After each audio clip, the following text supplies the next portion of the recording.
Para poder responder a esta pregunta considero que son cruciales entender tres conceptos clave, dentro de los enumeré como pues primeramente el flujo magnético, el segundo es la fuerza electromotriz o más bien conocida como la FEM,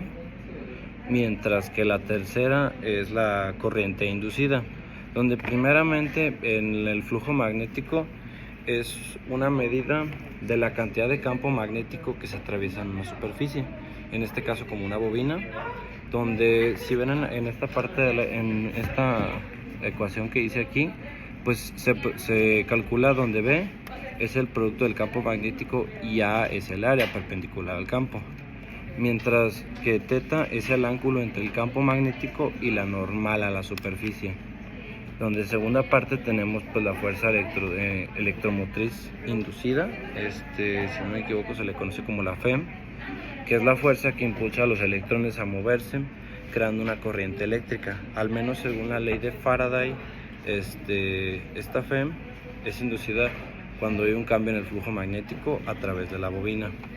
Para poder entender esta parte de la FEM hay que comprender que esto tiene un proceso de inducción que consta de dos pasos, donde existe el cambio en el flujo magnético. En esta parte puede ocurrir de ciertas maneras, a través del movimiento relativo, el cambio en el campo magnético y el cambio en el área o la orientación, ¿sí? En este caso, en el movimiento relativo, es que si un imán se mueve hacia o desde la bobina, el flujo magnético a través de la bobina pues es el que va a cambiar. Luego está el cambio en el campo magnético, donde si la intensidad del campo cambia con el tiempo. Luego está el cambio en el área o la orientación, es si la bobina se deforma o rota en un campo magnético constante. Entonces, regresando al segundo concepto clave, pues existe la generación de FEM,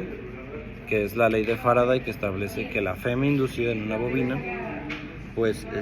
se vuelve proporcional a la tasa de cambio del flujo magnético, que está representado por esta ecuación, ¿sí? Donde el signo negativo que pueden observar en este apartado pues indica la dirección de la FEM según la ley de Lenz, que se opone al cambio en el flujo magnético. Y terminamos con el último concepto, el tercer concepto, que considero que es la corriente inducida, donde si la bobina forma parte de un circuito cerrado, la FEM inducida genera una corriente eléctrica. La magnitud de esta corriente depende de la resistencia del circuito y de la FEM inducida.